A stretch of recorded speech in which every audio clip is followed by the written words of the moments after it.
অৰুণোদয় আঁচনি প্ৰপত্ৰ বাছনি কৰাৰ নাম কৰ্তন কেন্দ্ৰ কৰি দেৰগাঁও আৰক্ষী থানাত এজাহাৰ দাখিল। খুমটাই সমষ্টিৰ অন্তৰ্গত পশ্চিম নিচামৰা গাঁও পঞ্চায়তৰ অন্তৰ্গত মুদৈ গাঁও ২ নং ৱাৰ্ডৰ নিবাসী মহিলাসকলে আজি দেৰগাঁও আৰক্ষী থানাত এক গোচৰ ৰুজু কৰে। উল্লেখ্য যে সততে মুখ্যমন্ত্ৰীয়ে ৰেচন কাৰ্ড থাকিলে অৰুণোদয় আঁচনিৰ সুবিধা লাভ কৰিব বুলি প্ৰকাশ কৰিছিল।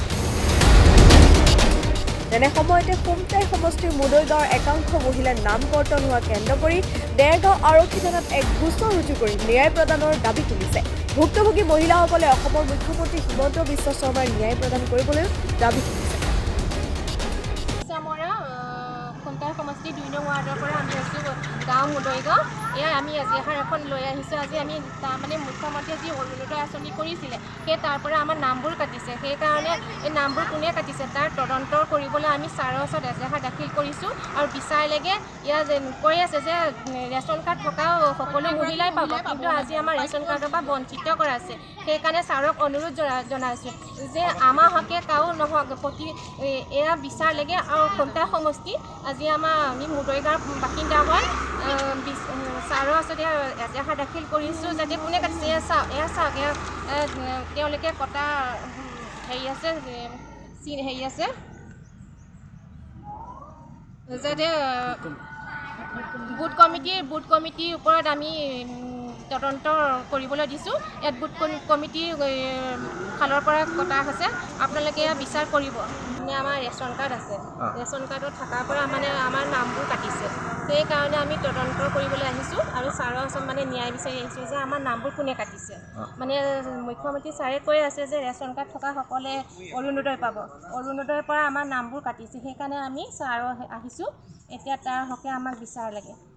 নামবোৰ কোনে কাটিছে আপোনালোকৰ? নামবোৰ কোনে কাটিছে এতিয়া বুথ কমিটিত আহিছে। পঞ্চায়তৰ ফালৰ পৰা এতিয়া বুথ কমিটিলৈ গৈছে। বুথ কমিটি এতিয়া কোনে কাটিছে এইটো গম পোৱা নাই। তদন্ত কৰিলে আমাক উপায়টো লাগে। আপোনালোকৰ অৰুণোদয় আঁচনি এপ্লাই কৰিছিলে? ৰেচন কাৰ্ড দিছিলোঁ, আমাক বিচাৰিছিলে যিটো কপি পঠাইছিলে ৰেচন কাৰ্ড লৈ যিটো কপি পঠাইছিলে সেই কপিটোত কেইগৰাকীমান মহিলাই নাম এনেকৈ বেকেটৰ ভিতৰত ভৰাই পঠিয়াইছে। সেইটো জানিব বিচাৰিছোঁ। আমি দেখুৱাই দিব আহিছোঁ। এয়া চাওক নাম কাটি চাওক এয়া প্ৰমাণটো আমাক বিচাৰ লাগে। আৰু কিহৰ কাৰণে ছাৰ নাম কাটি দিছে নেকি? নাম কটা আছে। এই নাম কটা আছে এনেকৈ বেকেটৰ ভিতৰত ভৰাই দিছে। এয়া চাওক দেখিছে, এয়া দেখিছে। আপোনালোকে আমাক যাতে ছাৰ মুখ্যমন্ত্ৰী ডাঙৰীয়া হিমন্ত বিশ্ব শৰ্মাই আপোনাক অনুৰোধ কৰিছোঁ যে এইসকল আমি যোগ্য হয়, কিন্তু আমি অৰুণোদয় আঁচনি আমাক এনেকুৱা বঞ্চিত কৰা আছে। এতিয়া আমাৰ বহুত দুখ লাগিছে। আজি কিয় আমি আহিব লগা হৈছে। ছাৰ আপুনি কিবা এটা ব্যৱস্থা ল'ব, আমাক ইয়াত তদন্ত দিয়ক।